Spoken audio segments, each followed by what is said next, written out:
492, Sioux Falls, South Dakota. 492 South Dakota, 492 South Dakota, UDX 483 South Carolina trying. 492, Sioux Falls, back to it. 492, you're making a good trip, my friend. You're definitely making a good trip. We trying this ground plane. We lost everything on the beam, so we figured we'd go back to the ground plane. 483 South Carolina standing by. No, that's 483. Well, we're working with a little balcony antenna ourselves here, so we're just trying to hang in there, right? I say sorry to our stuff, sorry to our stuff. 492 for balcony antenna. I'd have to say you're doing tremendous, my friend, without a doubt. I'm working on an old school Orange Space first gen RCI 2950, and I've got my Frank antenna sitting at about 30 feet at the base. Roger. Hey, copy, 30 feet at the base. Yeah, I'm about, let's see, 15 feet to the center of my antenna, 15 feet off of the ground, and there's not much to it. Hanging off on my balcony, doing let's see, 45 watts. And working with an old Kenwood TS440, Roger. Roger on that Kenwood. Well, it's doing a good trip, doing a good job.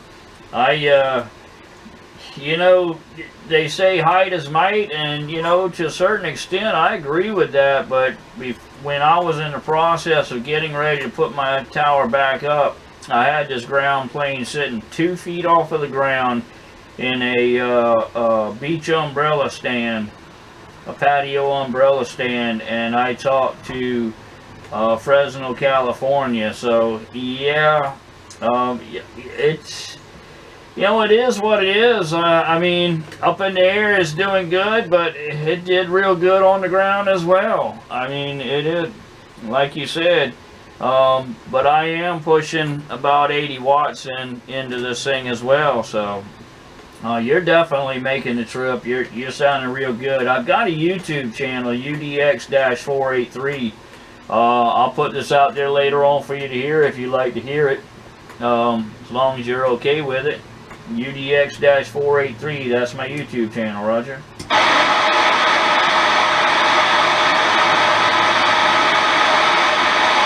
Now you got a copy of that, UDX-483 on YouTube. Alright, yeah, so yep, my antenna is actually a phased collinear, it's a dual antenna setup. It's two antennas phased together. But yeah, you know, height is might, you're right. There's other ways to go about it, but you know, it's a no-brainer to take an antron and stick it 50 feet in the air. That's the easy way to go about it. But there's other ways to take advantage of the ground, and I just try to do what I can with it. And 50 watts, right on the money. That's what I'm doing with this radio here. So I'm not sure how much is making it out to the antenna, but I've got a little game with this antenna, so it's all pennies to a dollar in my world.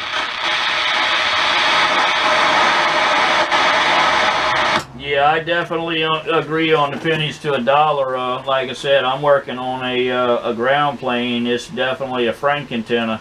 I took 4 antennas that wouldn't work by themselves, and I put them together to make it work. I'm working off of the base of a V5000 Mako, the mast of a high gain CLR2, and parts from a homebrew 10-meter beam all put together to make one antenna, and it's doing the job for me. I'm happy I'm out on the air, but like you said, it's pennies to a dollar. You know, I'm working with them pennies myself. Yeah, copy that. Yeah, decades ago I had a Mako V58.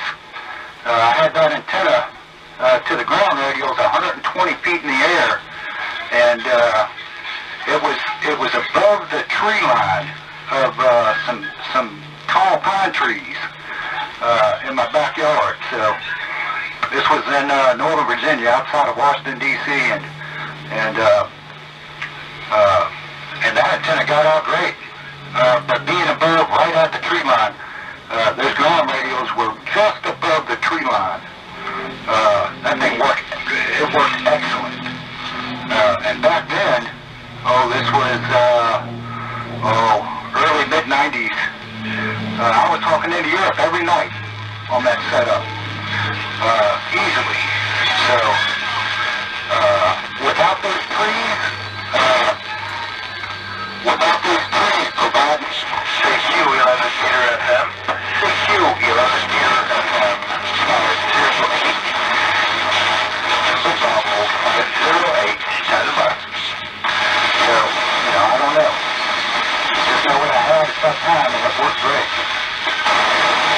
Roger, Roger. Well, what you've got is definitely working, is working overtime and doing a good job for you. Back in the 90s, I was running 2 5/8 waves co-phase together at about 30 feet, and I talked all over the world with it. Yeah, co-phasing, I definitely believe in it, and one day I'm going to go a little bit beyond that when I have the means to do it. But yeah, we had a Chicago station coming in the middle of a block part of your transmission, so I guess I'll back off of this and maybe you can hit Chicago. And definitely enjoyed the conversation. Steve is me, Sierra Tango Echo Victor Echo, and like I said, I'll put this out on my YouTube channel later on for you to hear there, Roger. Hi, Steve. Yeah, and then we'll listen to Steve as well. And yeah, we'll look forward. Sure doesn't hurt to get a radio report like that, so. Alright, 483, South Carolina, 492, Sioux, South Dakota, 73T, enjoy the day. 492, did you just recently get into FM, say about a month, maybe 2 months ago? Not that long ago. It was last summer that, there's a guy that has a group, I can't remember his name, but I was sideband for decades.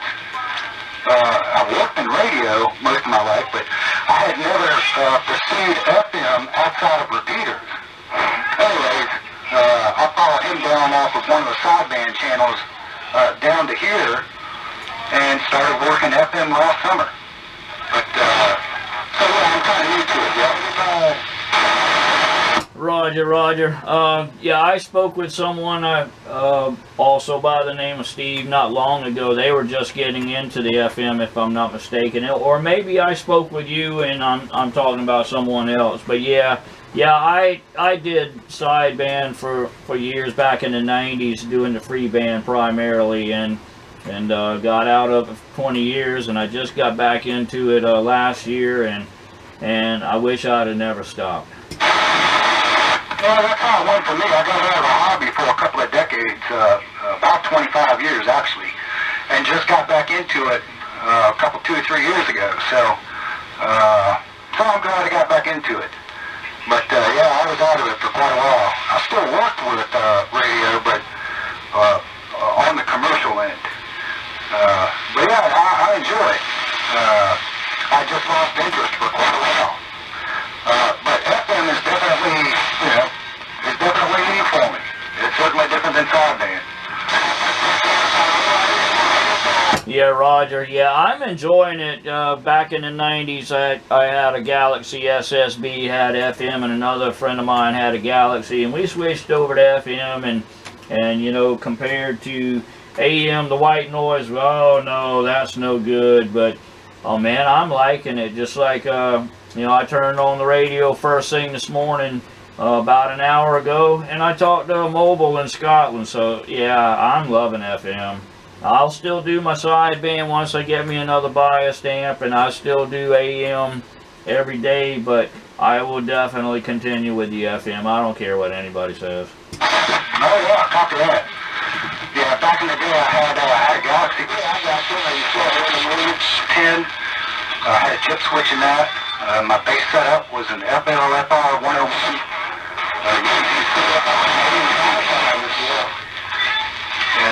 Yeah, I was pretty set up when I got out of it. I just lost interest and sold off all my equipment, so I had to start over. You know, for a mobile, I run a clear channel AR3300. I have that inside here with me right now. Getting ready to top the eye up on it. My base is a QSO Steve. Yeah, so I'm enjoying it, but yeah, FM is definitely a different animal inside me. So, all right, well, if there's other stations want to get in there, let me take a break here, wave a hand to you, and enjoy the contact. Most certainly enjoyed contact with you there, Steve. So, 483 South Carolina, 492 Sioux, South Dakota. Wave a hand to you, sir. Roger, Steve. It was definitely good on this end as well. Yeah, we need to get off of this channel. I try to use it as a call channel, but there was no one else out here, so I figured we'd go with it. But anyway, 483 South Carolina, UDX, United Delta X-Ray, 483 South Carolina, waving a hand to Steve, 492 in Sioux Falls, and 73s. All right, Steve, 73s, buddy.